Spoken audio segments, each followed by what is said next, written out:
qual è lo status degli acquedotti delle città capoluogo in Friuli Venezia Giulia.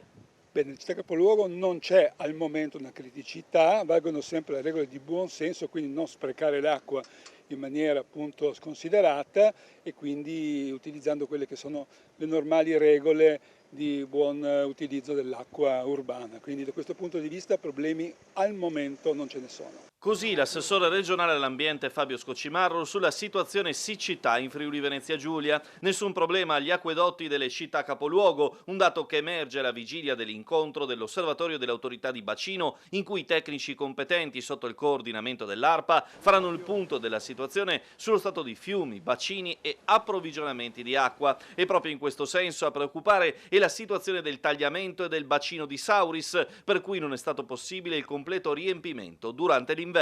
E lì la situazione è peggiore nel senso che con i cambiamenti climatici, meno neve, meno precipitazioni, oppure peggio ancora, tutte in una volta sola con le bombe d'acqua, hanno creato delle criticità in vari bacini, Sauris compreso, e quindi il tagliamento e gli affluenti stanno soffrendo. Quindi i consorzi bonifica e l'irrigazione dei campi hanno delle problematicità in questo momento da risolvere e comunque ci stiamo lavorando sopra affinché ci sia una corretta utilizzo appunto dell'acqua a uso irriguo e nei casi estremi, in qualche